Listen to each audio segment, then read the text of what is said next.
Hello दोस्तों, नमस्कार। Stock market share YouTube channel में आपका स्वागत है। अभी हम बात करने वाले हैं इसमें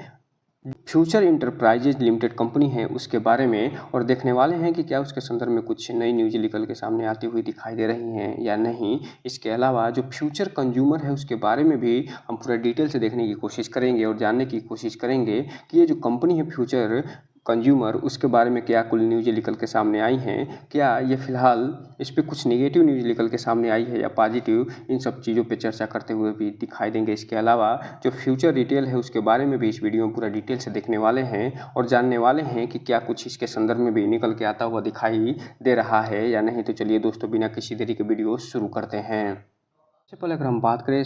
फ्यूचर कंज्यूमर लिमिटेड कंपनी की, तो यहाँ पे आप देख रहे हैं कि आज इसमें कोई भी चार्ट पैटर्न बनता हुआ दिखाई नहीं दे रहा है, जिसका मतलब ये कि आज इस कंपनी में कोई भी ट्रेडिंग होते हुए दिखाई नहीं दे रही है। जो लास्ट ट्रेडिंग हुई है वो लगभग 0.50 पर ये बंद होता हुआ दिखाई दे रहा है 17 मार्च को। लेकिन जैसे ही आप बात करेंगे 5 दिन के चार्ट पैटर्न की, तो ये जो कंपनी है चार्ट पैटर्न में चार्ट दिखाते हुए नज़र आएगी, लगभग 6% की गिरावट दिखाते हुए नज़र आएगी। जबकि बात करेंगे एक महीने के चार्ट पैटर्न की, तो एक महीने में ये जो कंपनी है लगभग 4% की गिरावट दिखा रही है। जबकि बात करेंगे 6 महीने के चार्ट पैटर्न की, तो ये लगभग 14% की गिरावट दिखाते हुए नज़र आ रही है। जबकि बात करेंगे एयरटेल डेट की, तो 24% की गिरावट दिखा रही है। जबकि बात करेंगे 1 साल के चार्ट पैटर्न की, तो 41% का गिरावट दिखाते हुए नज़र आएगी। जबकि बात करेंगे मैक्सिमम चार्ट पैटर्न की, तो ये जो कंपनी है कभी 100 रुपये के आसपास ट्रेड करते हुए दिखाई देती थी, जो कि वर्तमान में आधे पैसे पे यानी 50 पैसे पे मिलते हुए दिखाई दे रही है। और इसके पीछे एकमात्र कारण है कि जो कंपनी के जो ओनर हैं बियानी साहब, वो कर्ज से इतना डूब गए हैं कि ये जो कंपनी एनसीएलटी में चली गई है,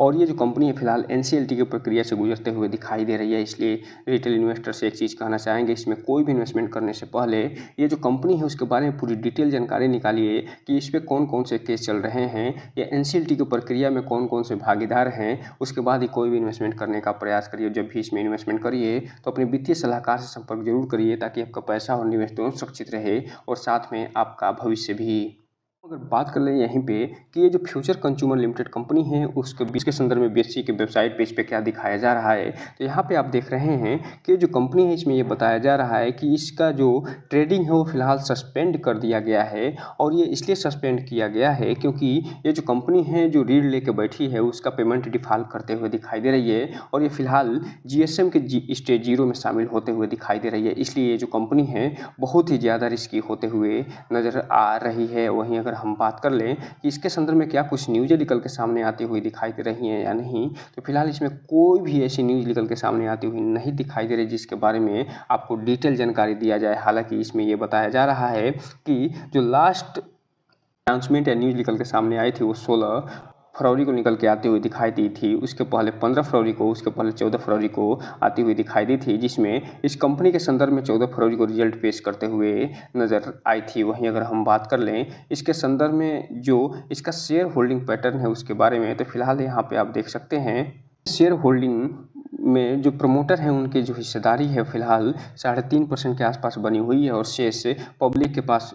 बनी हुई है। और ये जो कंपनी है एनसीएलटी की प्रक्रिया से गुजरते हुए दिखाई दे रही है। वहीं अगर हम बात कर लें कि जब लास्ट ट्रेडिंग सेशन हुआ था 17 मार्च को, तो उस समय इस कंपनी में कितनी क्वांटिटी ट्रेड होते हुए दिखाई दी थी, तो यहाँ पे आप देख रहे हैं कि लगभग 17 लाख जो शेयर हैं डिलीवरी ग्रुप में उठते हुए दिखाई दिए हैं, और इसमें 17 लाख की क्वांटिटी ट्रेड होते हुए देखने को मिल रही है। तो इस हिसाब से कह सकते हैं कि ये जो कंपनी भले ही एनसीएलटी की प्रक्रिया से गुजर रही है, लेकिन इसके बावजूद भी इस कंपनी में जो रिटेलर हैं वो अच्छा खासा माल खरीदते हुए दिखाई दे रहे हैं, जो उन रिटेलर के पैसे को बहुत ही ज़्यादा रिस्की बनाता हुआ दिखाई दे रहा है। इसलिए रिटेलर से बस एक ही चीज़ कहना चाहेंगे कि इस कंपनी में ध्यान से आगे बढ़ने की ज़रूरत है। यहीं पे अगर हम बात कर लें फ्यूचर इंटरप्राइज लिमिटेड कंपनी की, तो फिलहाल आज इसमें ट्रेडिंग सेशन होता हुआ दिखाई दे रहा है और इसमें 2% के लोअर सर्किट लगता हुआ देखने को मिला है। और ये जो कंपनी है 0.56 पैसे पे बंद होते हुए नज़र आ रही है, और ये अभी भी IRP स्टेज 0 में शामिल होते हुए देखने को मिल रही है। और ये कंपनी भी फिलहाल NCLT की प्रक्रिया से गुजरते हुए देखने को मिल रही है। तो इस हिसाब से आप कह सकते हैं कि फ्यूचर ग्रुप से रिलेटेड जो भी कंपनियां हैं वो लगभग सभी के सभी एनसीएलटी की प्रक्रिया से गुजरते हुए देखने को मिल रही हैं, अर्थात बिकने के लिए तैयार हैं। वहीं अगर हम बात कर लें कि इस कंपनी के संदर्भ में जो न्यूज़ें निकल के सामने आई हैं वो फिलहाल रिलेवेंस है उनका या नहीं, तो फिलहाल यहाँ पे आप देख रहे हैं कि जो अनाउंसमेंट या न्यूज़ निकल के सामने आई है वो फिलहाल जनवरी में आती हुई दिखाई दे रही है। वर्तमान में इसके संदर्भ में कोई भी न्यूज निकल के आता हुआ दिखाई नहीं दे रहा है। वहीं अगर हम बात कर लें इसके संदर्भ में जो शेयर होल्डिंग पैटर्न है वो कितना दिखा रहा है, तो फिलहाल यहाँ पे आप देख सकते हैं कि ये जो कंपनी है वो शेयर होल्डिंग पैटर्न अपना अपडेट करके नहीं रखी है और लास्ट जो अपडेट इसमें दिखाई दे रहा है वो मार्च 2023 का दिखाई दे रहा है। तो इस हिसाब से आप कह सकते हैं कि ये जो कंपनी है वो भी पेनी शेयर के रूप में बहुत ही ज़्यादा रिस्की होते हुए दिखाई दे रही है। वहीं अगर हम बात करें इसके डिलीवरी पोजीशन की, तो जब आज मार्केट बंद हुआ है 20 मार्च को, तो इसमें जो टोटल क्वांटिटी ट्रेड हुई है वो 2,80,000 शेयरों की ट्रेडिंग होते हुए दिखाई दे रही है और पूरा का पूरा इसमें डिलीवरी उठता हुआ दिखाई दे रहा है। अर्थात कहने का मतलब ये है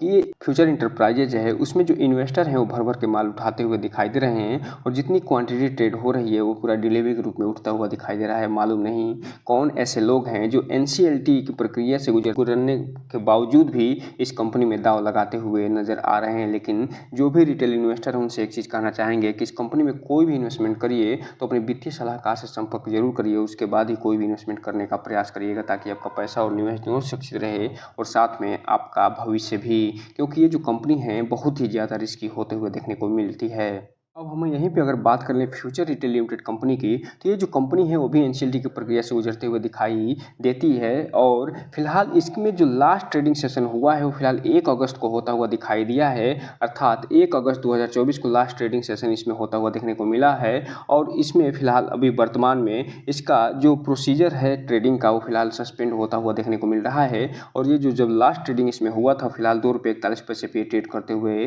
दिखाई दी थी। जबकि बात करेंगे इसमें कुछ अनाउंसमेंट या न्यूज़ की, तो फिलहाल इसमें कोई भी अनाउंसमेंट या न्यूज़ आती हुई नहीं दिखाई दे रही है। जो लास्ट अनाउंसमेंट या न्यूज़ निकल के सामने आया था वो फिलहाल 7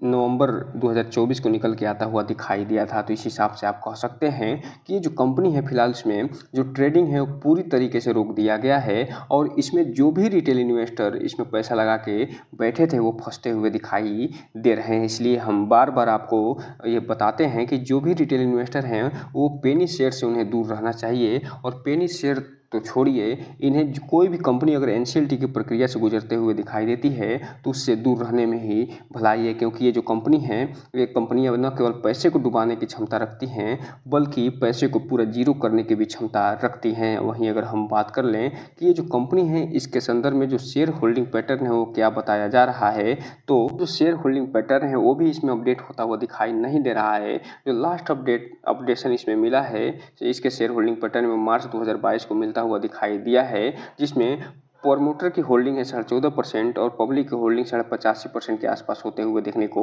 मिल रही है। तो कुल मिला जुलाकर ये कहा जा सकता है कि जो फ्यूचर ग्रुप के जो तीनों शेयर हैं, चाहे वो फ्यूचर कंज्यूमर हो, चाहे फ्यूचर इंटरप्राइजेज हो या फिर फ्यूचर रिटेलर हो, ये सभी के सभी फिलहाल एनसीएलटी के प्रक्रिया से गुजरते हुए दिखाई दे रहे हैं और ये बहुत ही ज़्यादा रिस्की होते हुए देखने को मिल रहे हैं, क्योंकि ये जो कंपनी है बहुत ही ज़्यादा डेप्ट लेके बैठी हैं। अब आने वाले समय में हो सकता है कि ये जो कंपनियां हैं वो बिकते हुए भी नज़र आएँ, इसलिए इस कंपनी पर नज़र बना के रखिए। हालांकि हम इसके संदर्भ में जब भी न्यूज़ें निकल के सामने आएंगी तो आपको अपडेट देते हुए ज़रूर नज़र आएंगे। तो दोस्तों ये रहा आज का वीडियो। इस चैनल को लाइक करें, सब्सक्राइब करें और बेल आइकन हिट करना तो बिल्कुल ना भूलिए ताकि नए वीडियो की जो अपडेट्स आपको ऐसे समय समय पर मिलता रहे। जय हिंद दोस्तों।